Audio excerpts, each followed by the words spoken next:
Hello बच्चों, चलिए प्रश्न को पढ़ते हैं। प्रश्न दिया है, विकास की परिभाषा लिखिए।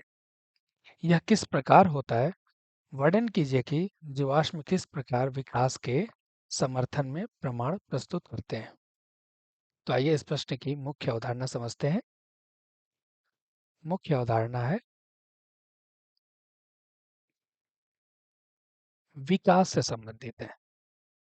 विकास, अगर हम बात करें विकास क्या है, तो इसको हम परिभाषा हमसे पूछा गया है। तो यह है एक ऐसी परिघटना, ऐसी परिघटना जहाँ पर क्या हुआ, जिसके अंतर्गत जीवों के लक्षण में, जीवों के लक्षणों में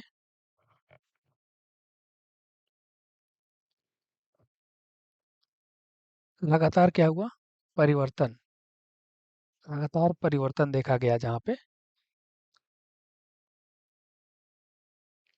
के कारण, के कारण क्रमागत,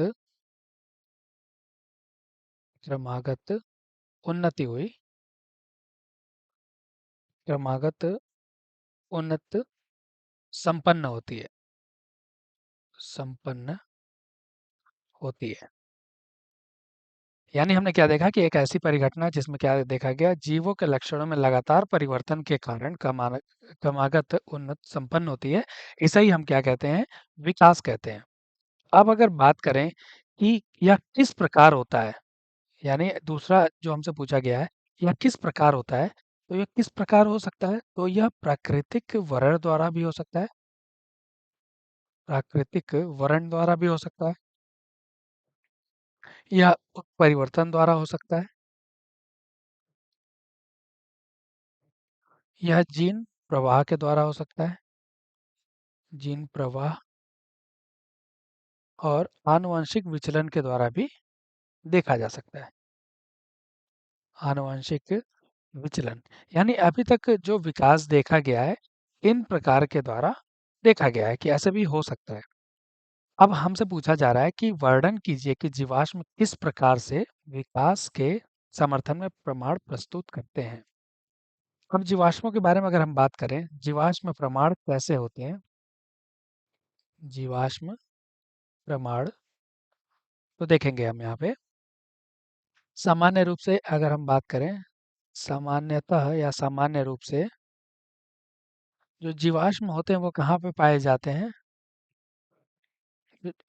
यह अवसादी चट्टान से पाए जाते हैं, अवसादी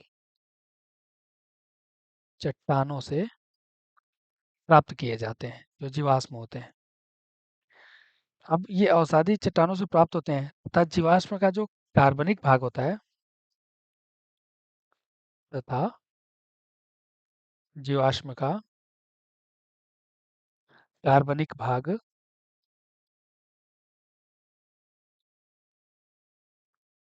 खनिजों द्वारा,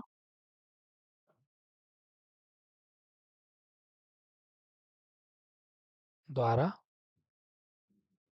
प्रतिस्थापित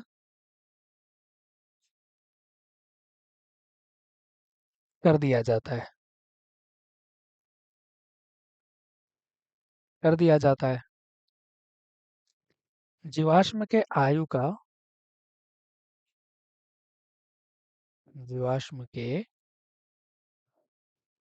आयु का परीक्षण कार्बन डेटिंग तकनीक द्वारा, कार्बन डेटिंग तकनीकी द्वारा करते हैं।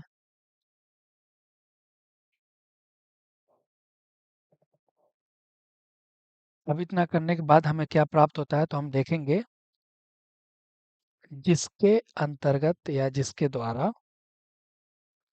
जिसके अंतर्गत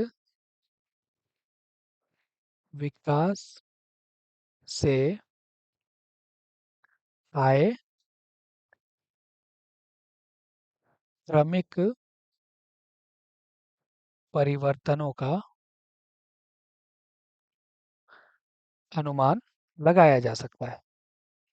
अनुमान लगाया जा सकता है। तो इस तरह हमने देखा कि जीवाश्म किस तरह से जीवाश्म विकास के साक्ष्य प्रमाण प्रस्तुत करते हैं, और हमने देखा यह विकास किस प्रकार होता है और इसकी परिभाषा क्या होती है। आशा करते हैं इस प्रश्न का उत्तर आपको समझ में आया होगा। धन्यवाद।